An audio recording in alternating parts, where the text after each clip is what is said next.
तो एक बार फिर से बहुत बहुत स्वागत करते हैं आप सभी का हम आपके अपने इस यूट्यूब चैनल सनातनी ज्योतिष पर। अगर आप भी अपने घर का बैंक बैलेंस बढ़ाना चाहते हैं, अगर आप भी धनवान बनना चाहते हैं, अगर आप भी चाहते हैं कि आपके काम कारोबार में उन्नति हो, आपकी तरक्की हो और आप आर्थिक समस्या से छुटकारा पाना चाहते हैं, तो आज की वीडियो आपके लिए ही है। क्योंकि इस वीडियो के जो प्रयोग मैं बताने वाला हूँ, इसे मैंने खुद से अपने एक सदस्य को बताकर इसके चमत्कारिक लाभ देखे हैं और उसके बाद उनके अनुभव को लेने के बाद ही मैंने इसे सोचा कि आप सभी के साथ साझा करूं। तो आप इस वीडियो को पूरा देखिएगा और स्किप मत कीजिएगा। बहुत ही साधारण सा प्रयोग है और आप में से कोई भी सदस्य इसे कर सकते हैं। तो वीडियो को स्किप ना करें और वीडियो के साथ बने रहें।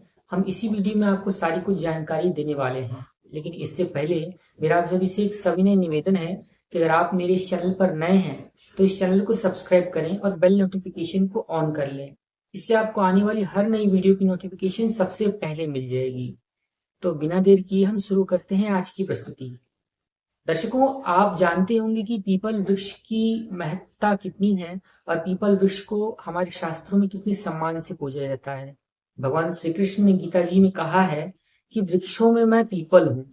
अगर आप पीपल के वृक्ष की पूजा करते हैं और अगर आप पीपल के वृक्ष की सेवा कर रहे हैं तो आपको जाने अनजाने में आने वाली कई तरीके की विघ्न बाधाओं से तो मुक्ति मिलती ही है, आपको पितरों का आशीर्वाद भी मिलता है और साथ ही साथ भगवान नारायण की भी कृपा मिलती है।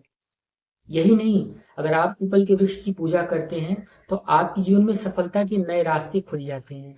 और इसके विषय में आपको खुद भी जानकर हैरानी होगी कि पीपल की कुछ चमत्कारिक पत्तों को लेकर आप अपने जीवन में आर्थिक समस्या से छुटकारा पा सकते हैं।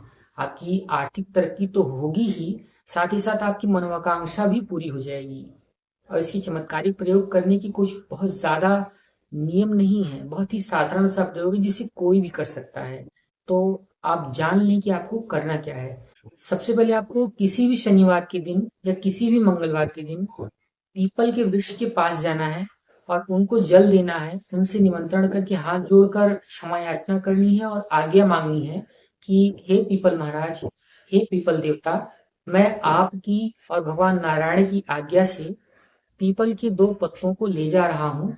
मेरी इस विनती को स्वीकार करें और मेरे इस प्रयोग को सफल बनाएं। तो आज मैंने आप सभी के लिए पीपल के वृक्ष से 2 पत्तियां कुछ इसी प्रकार से अनुनय विनय करने के बाद तोड़ी और तोड़कर लेकर आई। तो आप देख सकते हैं कि ये पीपल के पत्ते हैं कुछ इस प्रकार के। और इसमें आप देखते होंगे कि इस पत्ते में एक छोटी सी ये फल लगी हुई है। तो अगर आप कोशिश करें कि आपको इस तरीके का कोई फल लगा हुआ पत्ता मिल जाए तो बहुत अच्छी बात है। यदि ना मिल सके कोई परेशान होने की बात नहीं है। आप इस तरीके से 2 पीपल के पत्तों को ले लीजिएगा और लेकर चुपचाप बिना किसी से बोले घर आ जाएं। तो आपको पीपल के उन 2 पत्तों को लेकर घर आ जाना है और बिना किसी से बोले हुए चुपचाप घर वापस आने के बाद इन 2 पत्तियों को आप गंगा जल से अथवा शुद्ध जल से, जैसी भी आपके पास उपलब्धता हो, आप इसे धुल देंगे और धुलकर इस पर एक चुटकी हल्दी लगाकर आगे की तरफ पीपल के पत्ते के सामने के भाग की तरफ एक चुटकी हल्दी लगाकर इसे माँ लक्ष्मी के चरण कमलों के पास रख देंगे और उसके बाद इसे 1 हफ्ते तक आप वहीं रहने देंगे और माँ लक्ष्मी की विधिवत पूजा अर्चना आप कर सकते हैं, पंचोपचार या षोडशोपचार जैसी भी आपके पास सुविधा हो। और यथाशक्ति यथाभक्ति आप उस प्रकार से पूजा अर्चना करें और इस एक पत्ते को पूजा अर्चना करके रविवार के दिन इसे उठा लेना है और उठा करके आप इसे अपनी तिजोरी में रख दीजिए या फिर वहां रख दीजिए जहां आपका अन्न भंडार है या धन भंडार है। तो ऐसा करने से आपके पास आप खुद देखेंगे कि धीरे धीरे करके आर्थिक किल्लत दूर हो चुकी है। आप जो चाह रहे हैं वो भी आपको मिलने लगा है। आपकी नौकरी की बाधा हो या किसी अच्छे व्यवसाय की समस्या हो तो वो भी धीरे धीरे करके दूर होने लगी है। और रही बात ये कि अब अगला शनिवार जब आएगा तो इस पत्ते को आप वापस से किसी साफ जगह पर रख दीजिए या हो सकता है तो उसी पेड़ के पास ही रख दीजिए और फिर से किसी मंदिर के पास पीपल के वृक्ष से कोई पत्ता उनसे अनुनय विनय करके, जैसे अभी आपने इस बार प्रथम बार विनती करके तोड़ा था, तो इसी प्रकार से आप फिर से पीपल के वृक्ष के पास जाएंगे, वहां मंदिर में उनसे प्रार्थना करेंगे और उनके हाथ जोड़कर उनसे आज्ञा मांगेंगे और ये कहेंगे कि हे पीपल देवता, मैं आपकी आज्ञा लेकर, भगवान विष्णु की आज्ञा लेकर इस एक पीपल के पत्ते को लेकर जा रहा हूँ। कृपया कर मेरी आर्थिक किल्लत को दूर कीजिए, मेरी आर्थिक समस्या को दूर कीजिए, मेरी व्यापार बाधा या मेरी नौकरी की समस्या को दूर कीजिए। और उसके बाद आप इस पत्ते को वापस लेकर आएंगे। शनिवार के ही दिन ऐसा प्रयोग करना है। वापस लेकर आए, माता लक्ष्मी के चरण कमलों के पास रखें या फिर अपनी इष्ट देवी के पास भी रख सकते हैं। वैसे मैंने इसे माता लक्ष्मी जी के पास रखवाया था, तो आप इसे वापस माता लक्ष्मी जी के चरण कमलों के पास रखें और वापस एक चुटकी हल्दी इसी पीपल के पत्ते के सामने वाले भाग पर आप लगाएं और लगाकर इसे माता लक्ष्मी के चरण कमलों के पास रख दें और पूजा अर्चना करके चुपचाप उस पत्ते को उठाकर अपने तिजोरी में रख दीजिए। आप विश्वास नहीं करेंगे कि बहुत छोटा सा प्रयोग है, लेकिन इसके बहुत ही चमत्कारिक लाभ देखने को मिले हैं। तो ये था एक पहला महा उपाय, जिसको करके मेरे ही एक सदस्य ने इसका लाभ उठाया है और मैं चाहता था कि इसे आपके साथ भी साझा करूं। इसको करने में आपका कुछ जाता तो नहीं है, लेकिन इस प्रयोग को करने की मांग सिर्फ एक है कि आपके पास पूरा विश्वास होना चाहिए और विश्वास ही धर्म में सबसे बड़ी सफलता की कुंजी मानी जाती है। तो आप इस प्रयोग को जरूर करें।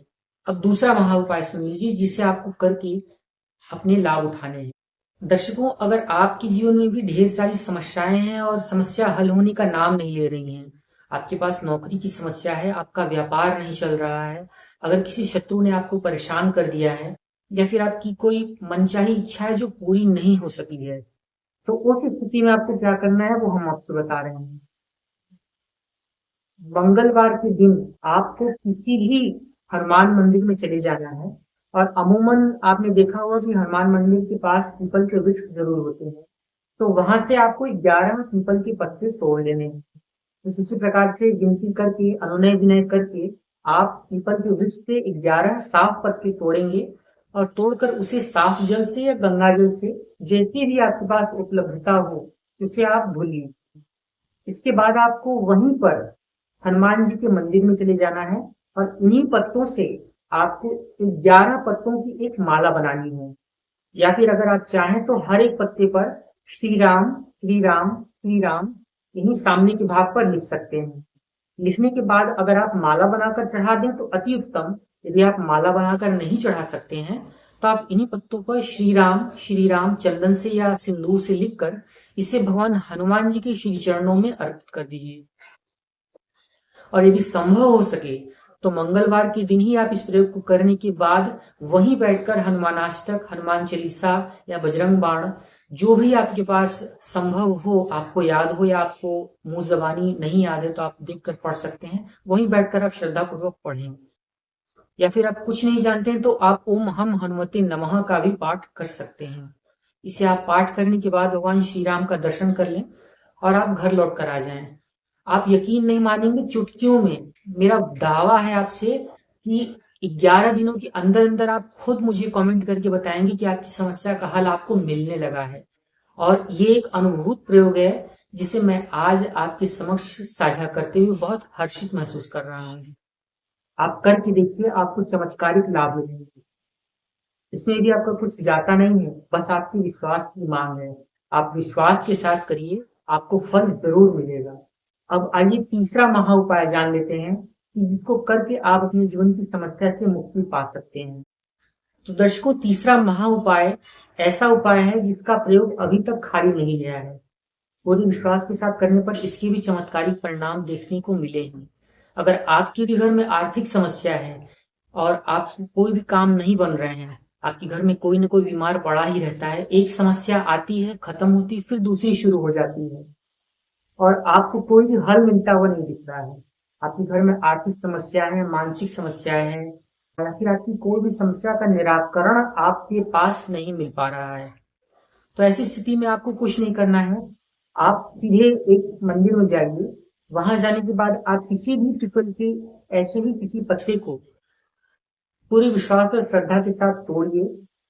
तोड़कर उसी मंदिर में आप इसे चढ़ा दीजिए और चढ़ाकर वापस उसी पत्ते को आप उठा ले आइए और उठाकर अपने घर के मंदिर में आप इस पत्ते को पूजा अर्चना करके रख दीजिए।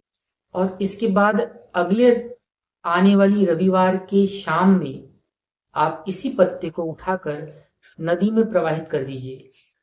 और नदी में प्रवाहित करते समय आप अपनी मनोकामना बोलिए कि मेरी ये मनोकामना जल्द से जल्द पूरी हो और मैं इस प्रयोग को पुनः करूंगा। यकीन नहीं मानेंगे आप कि इस प्रयोग को करने के बाद अब तक ऐसे 2 लोग हैं जिन्होंने इसके अच्छे रिजल्ट्स बताए हैं और मुझे जानकर बड़ी खुशी हुई कि हाँ, ऐसा भी कुछ हो सकता है। देखने में तो ये एक सामान्य सा पीपल का पत्ता ही है, लेकिन इसके अंदर भी इतनी शक्ति है कि देखा जाए तो ये साक्षात महादेव जी का ही अंश अवतार है, क्योंकि भगवान ने खुद ही कहा है कि मूले ब्रह्मा त्वचा विष्णु और पाते पाते च महेश्वर, अर्थात पीपल के वृक्ष के जड़ में ब्रह्मा जी, त्वचा पीपल के वृक्ष की त्वचा में विष्णु भगवान और हर पत्ते में भगवान महादेव का वास होता है। तो ऐसे इस 3 चमत्कारिक प्रयोगों को बताने का मेरा ये उद्देश्य यही था कि आप सभी के जीवन में कुछ भी परेशानी हो, आर्थिक बाधा हो, सामाजिक बाधा हो, आपका स्वास्थ्य अच्छा ना हो या फिर आपकी नौकरी या रोजगार में दिक्कत हो, तो आप इस प्रयोग को करके देखिए। करने में कुछ जाता तो नहीं है, लेकिन इसकी चमत्कार अगर लग गए और अगर आपके ऊपर भगवान की कृपा हो गई तो आपकी बड़े से बड़े काम चुटकियों में हल हो जाएंगे। तो अंत में अगर आपको मेरी ये वीडियो अच्छी लगी है तो आपसे सविनय निवेदन है मेरा कि मेरे इस चैनल को सब्सक्राइब करें और बेल नोटिफिकेशन को ऑन कर लें। इससे आपको हमारी आने वाली हर नई वीडियो की नोटिफिकेशन सबसे पहले मिल जाएगी। नई वीडियो को लेकर हम आपके साथ फिर से मिलते हैं। तब तक के लिए आप सभी का बहुत बहुत धन्यवाद मुझे देखने के लिए और अपना समय देने के लिए। कमेंट में मुझे जरूर बताएं कि आपने इसमें इन 3 प्रयोगों में से किन प्रयोगों को आपने किया और आपको इस प्रयोग को करने के बाद क्या हल मिला, आपके अनुभव कैसे रहे। बहुत बहुत धन्यवाद। हर हर महादेव।